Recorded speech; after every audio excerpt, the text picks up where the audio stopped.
नमस्कार मित्रांनो. आज आपण पाहणार आहोत संच मान्यतेमध्ये नवीन आलेला टॅब आहे. संच मान्यता कशाप्रकारे करायची?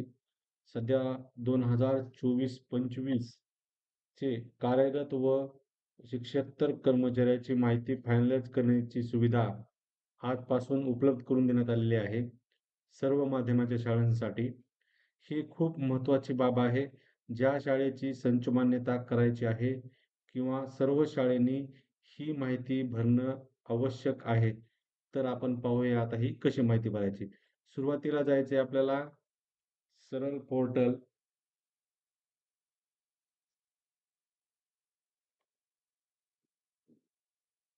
त्यानंतर आपल्याला क्लिक करायचं आहे इथं आता या सरळवर. ही स्क्रीन येईल. ही स्क्रीन आल्याच्या नंतर आपल्याला संच मान्यता पोर्टल घ्यायचंय. त्याच्यामुळे आपल्याला इथं क्लिक करायचं संच मान्यता. त्यानंतर हे पेज ओपन होईल. हे पेज ओपन झाल्याच्या नंतर आपल्याला इथं त्याचा शाळेचा UDIS कोड टाकायचा. इथे शाळेचा इथं पासवर्ड टाकायचा आणि शाळेचा जो हा कॅप्चर कोड आहे, इथला कॅप्चर कोड हा इथे टाकायचा. कॅप्चर कोड टाकायचा इथं आणि आपल्याला क्लिक करायचं गो लॉग इन पेजवर. यानंतर ही स्क्रीन येईल. मित्रांनो, इथे एक आपल्याला बॉक्स आलेला आहे. हा वाचन करायचं आहे आणि त्यानंतर याच्यावर ओके करायचंय. वाचल्याच्या नंतर हे स्क्रीन ओके करायची आहे. त्यानंतर आपल्याला आता वर्किंग पोस्ट भरायचं असल्यामुळे आपल्याला इथं क्लिक करायचंय वर्किंग पोस्टवर. डबल क्लिक झालं कुठेही की आपले लॉग आउट होऊन जाते हे पेज. त्यामुळे काळजीपूर्वक कुठेही डबल क्लिक होऊ द्यायचं नाहीये. आपल्याला परत जायचं इथं आता.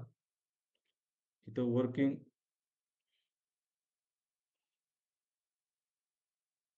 वर्किंग स्टाफ टीचिंगवर क्लिक करायचं पहिल्यांदा. सगळ्यात महत्त्वाची बाब आहे, सगळ्यांनी लक्षात ठेवा. इथलं आपल्याला मीडियम निवडताना काळजीपूर्वक मीडियम निवडायचं आहे. कारण बऱ्याच शिक्षकाचं, बऱ्याच मुख्याध्यापकाची अशी चूक होते. इथं इंग्लिश मीडियम घेत आहेत, हिंदी मीडियम घेत आहेत. त्यामुळं ही संच मान्यता चुकीची होत आहे. त्याच्यामुळं आपलं जे मीडियम आहे तेच मीडियम निवडायचं आहे. मीडियम निवडायच्या नंतर इथली आपली सगळी स्क्रीन ओपन झालेली आहे. म्हणजे आपल्या ज्या शाळेत ज्या पोस्ट आहेत, HM, headmaster, assistant headmaster, supervisor, graduate teacher 9-10, graduate teacher 6 ते 8 आणि अंडर ग्रॅज्युएट टीचर म्हणजे प्राथमिक शिक्षक. इथं आपली संख्या टाकायची आहे. जेवढे कार्यरत आहेत ती संख्या टाकायची आहे आणि इथं 2 पुन्हा ऑटोमॅटिकली 2 येईल. पहिल्यांदा आपल्याला क्लिक करायचं आहे इथं अपडेटवर. त्याच्यानंतर ही स्क्रीन येईल. याला क्लोज करायचंय. परत जायचं इथं आपल्याला मीडियम निवडायचं मराठी. इथं सगळ्या शिक्षकाची, मुख्याध्यापकाची गडबड होत आहे.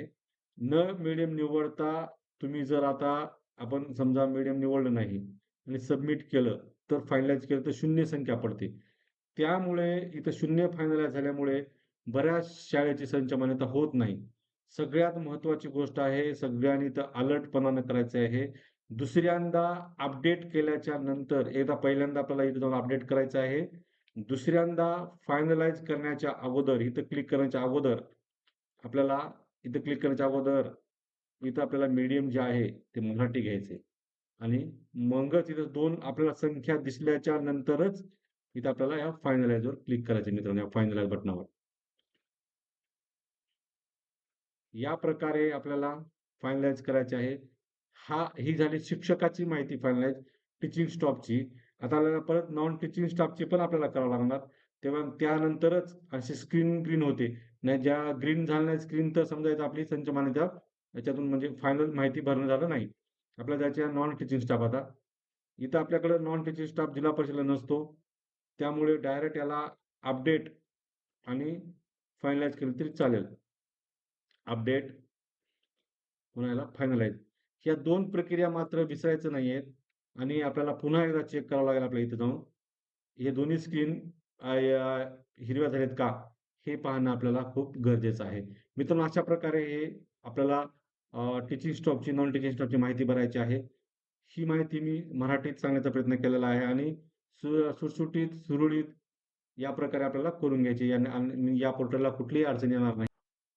वर्किंग पोस्ट बंद झाल्याच्या नंतर आपल्याला एक स्कूल इन्फॉर्मेशन, बेसिक इन्फॉर्मेशन म्हणून एक टॅब आहे, त्याच्यावर क्लिक करायचं आपल्याला. त्यानंतर ही स्क्रीन येईल. ही स्क्रीन एकदा वर्ग खोल्या टाकून आपल्याला एकदा फायनलाईज करून घ्यायचं मित्रांनो. ही फायनलाईज केल्याच्या नंतरच आपली संच माहितीचं एका टप्प्याचं काम पूर्ण होईल. अपडेट झालेलं आहे आणि याला फायनलाईज माहिती चेक करायची एकदा. या प्रकारे फायनलाईज करायचं आहे. ही अशी स्क्रीन होईल. आता हे पोर्टल झालेलं आहे. आता आपल्याला ओपन करायचे आहे स्कूल विद्यार्थी पोर्टल. विद्यार्थी पोर्टलमधून संख्या फॉरवर्ड करायची विद्यार्थ्याची.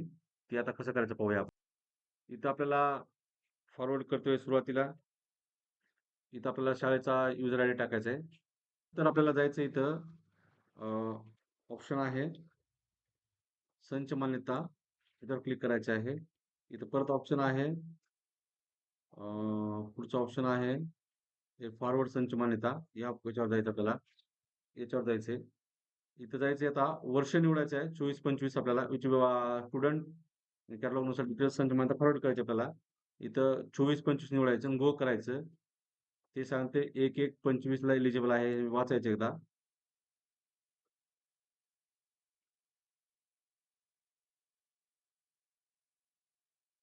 ही स्क्रीन ओपन होईल. ही स्क्रीन ओपन झाल्यावर संख्या आपली पूर्ण तपासून घ्यायची नीट व्यवस्थित आहे का.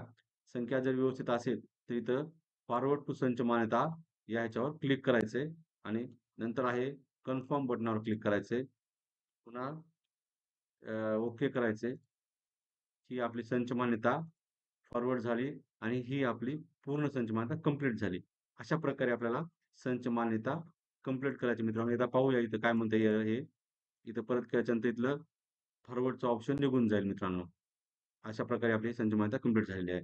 Thank you. धन्यवाद. अशा प्रकारे आपल्याला करायचं आहे. मागचा जर कोणाचा काही प्रॉब्लेम असेल तर मी त्याचा स्वतंत्र व्हिडिओ बनवून पाठवणार आहे. माझ्या व्हिडिओला सबस्क्राईब, सबस्क्राईब करा. त्यामुळे नवनवीन व्हिडिओ पाहता येतील तुम्हाला. या प्रकारे तुम्हाला कुठलीच अडचण येणार नाही. मित्रांनो धन्यवाद.